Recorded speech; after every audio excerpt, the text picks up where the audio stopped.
तो बीच में यज्ञोपवीत भी हो रहा है, पता चले कि अब तो राजा बाबू बन के बाबू टहल रहे हैं, गुलछर्रे उड़ा रहे हैं, विवाह का समय आ गया है बंधु माताओं। तब सर भी बाल भी नहीं उतरवाना है यज्ञोपवीत में। अब यज्ञोपवीत में बाल कहाँ उतरवाना है जनेऊ संस्कार में? ना ना, बाल नहीं, खत हल्का सा छिलवा लिए, चले गए विवाह में। विवाह की औषध हो ही रहा है जल्दबाजी में। पंडित जी जनेऊ पहना दीजिए, कोई श्लोक नहीं पढ़ना है।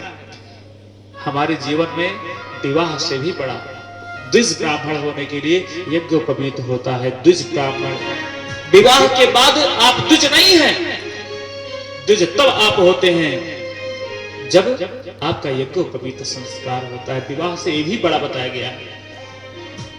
और जनेऊ का ही हमें ज्ञान ही नहीं है।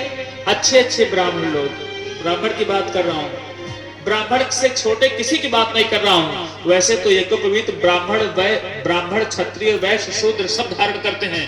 ब्राह्मण की कैटेगरी है 11 से लेकर के 13 वर्ष के अंदर में ब्राह्मण के बालक का यज्ञोपवीत हो जाए। क्षत्रिय बालक का 13 से लेकर के 15 वर्ष में जनेऊ हो जाए यज्ञोपवीत। वैश्य का यानी कि बनिया लोगों का 15 से लेकर के 17 वर्ष के अंदर हो जाए, 24 वर्ष के अंदर तक हो जाए, सभी का हो जाए।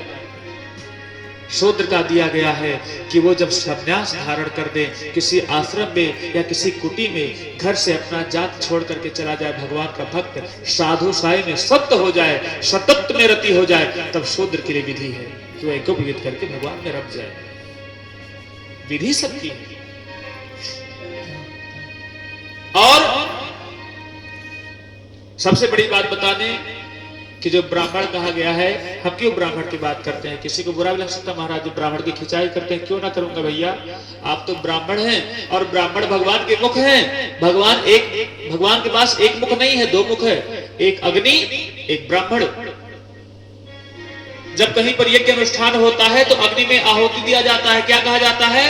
स्वाहा, ओम सवानाय स्वाहा, इदमग्रम नमः, ओम व्यानाय स्वाहा, प्राणाय स्वाहा, उदानाय स्वाहा, अमृतोपस्थमस्य स्वाहा, इंद्राय नमः स्वाहा, वरुणाय नमः स्वाहा। सबको स्वाहा किया जाता है।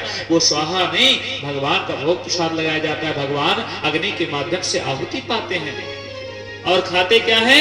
आपका दुख दर्द कष्ट खाते हमारे भगवान, वो स्वाहा करने से। और उसके बाद में भगवान ने एक मुख से भोजन तो कर लिया स्वाहा के माध्यम से। अब स्वाहा के जस्ट बाद कहा गया है कि जजमान जो बैठे रहे यज्ञ वेदी पर, मुख वाचालम इनकम करोति। आज के लोग पूजा पाठ कराएंगे, कितनी बात मैं बुराई बता दूं, बड़ी बुराई से भर गई है, भर गया है मन।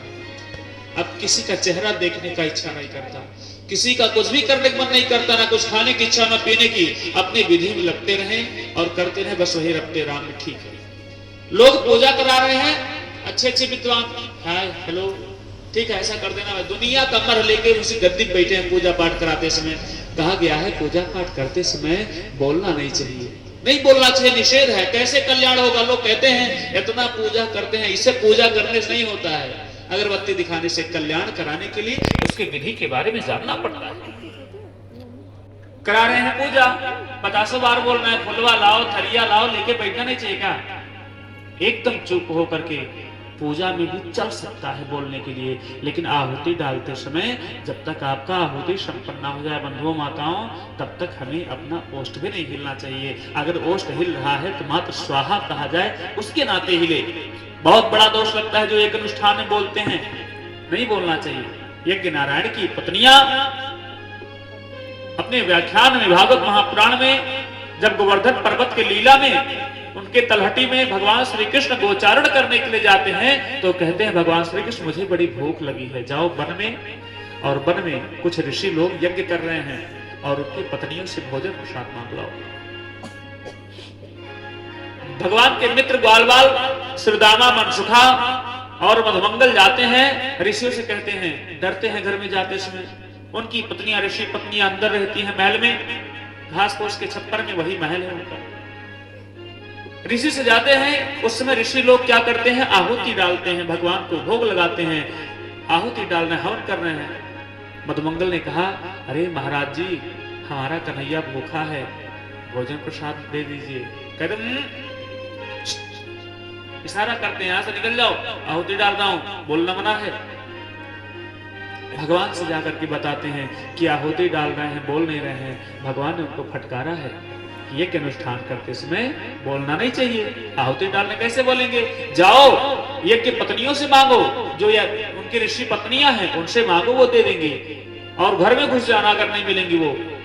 भगवान ने फिर से अपने मित्रों को भेजा है। वो आते हैं, ऋषि मुनि देखते हैं, उठ तो सकते नहीं, उठ भी नहीं सकते, ना उठ सकते ना बोल सकते, इशारा कर सकते हैं ऐसे ऐसे।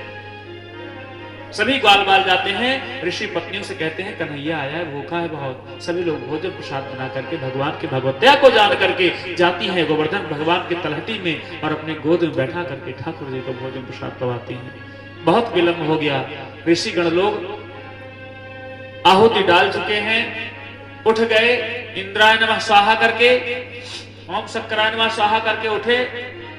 आहुति डालने के बाद जब आपका पूर्ण हो जाए तो जल लेकर के जमीन पे डालिए और इस अंगुली से लगाइए और कहिए शक्राय नमः स्वाहा। शक्राय मतलब कि इंद्र जी महाराज कुपित हो जाते हैं, आपका सारा पूजा पाठ लेके चले जाएंगे, इसलिए उनको प्रसन्न करने के नाते ओम शक्राय नमः स्वाहा इतना कहकर तब उठना है आपको। ये सब विधियां हैं और ब्राह्मण लोग नॉर्मल जानते हैं, कोई कथा वक्ता वक्ता अपने आप को नहीं मानते। धरती बहुत बड़े हैं, सब विद्वान तो हैं,